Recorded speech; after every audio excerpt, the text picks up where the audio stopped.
Our vision really is to see people off the street. It's to see people back into society, so to engaging, to find self-worth, self-respect, to have them in homes, to have them in jobs, in relationships, to be solid and secure. So many people say, well, it couldn't happen to me. And this is the big thing. They cannot believe that it can happen to them. I want to say to them, all you have to do is miss a mortgage, a rent repayment, a family breakup. It's got to be 4 years now I've been homeless.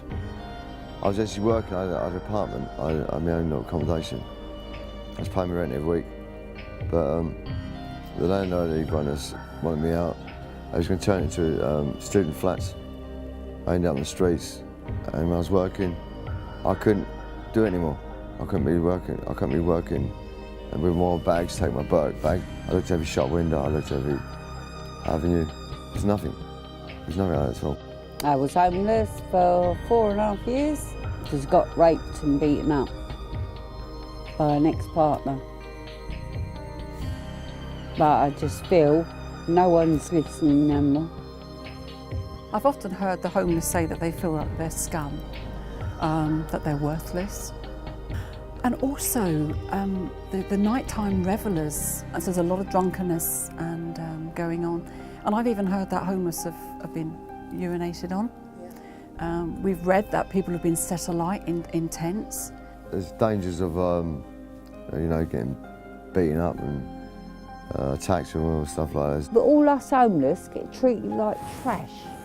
I wouldn't treat insects like that. I wouldn't treat animals like that. I wouldn't treat anything like that. I think they feel they're worthless, and a lot of them have given up hope. The temperature has to drop 3 degrees below zero for 3 consecutive nights before the local authority needs to help them. 3 degrees below zero. If people want to test out the sincerity of people who are sleeping rough, get out, sleep on the streets, see if you can survive that. Because we've actually had, as you know, people die on the streets, freezing to death. What sort of country are we? Everyone who works within the circles of homelessness have said that what we need is accommodation. So we've stepped out in faith now. We have a building already in mind that we want to see as a permanent shelter. But it's not just about a shelter, it's about the whole support network that needs to be put in place. If you've been on the street for 2 or 3 years and you're put into 4 walls of accommodation, you can't cope with that. It's just that the time it takes, that evolvement to come back to being in society. So it is also about support as well. But we've already got a building that we're using that was given to us to use. This is now our furniture and electrical store and our outreach area. I think having a shelter would give people hope, would get people to go there and feel human. Because what I hear over and over again, people do not feel human. They do not feel that anybody cares. Wouldn't it be wonderful to have a shelter?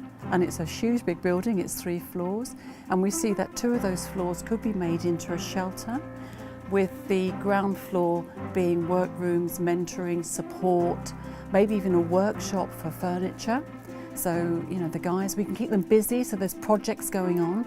Again, it's about that self-worth and self-esteem, and making them feel valued, that they're a human being. For God's sake, and I really mean this, not blaspheming, for God's sake, let's clear up this mess. We've got so heartless, so cruel. How can we go on like this? We must start feeling more and stop fearing so much. We have to say, what if it was my child? Somebody that I loved. And to just, instead of accepting the fact that so many people are actually dying.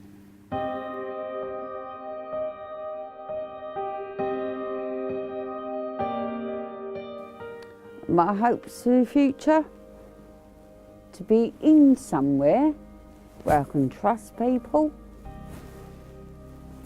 believe in people and get a little bit of help.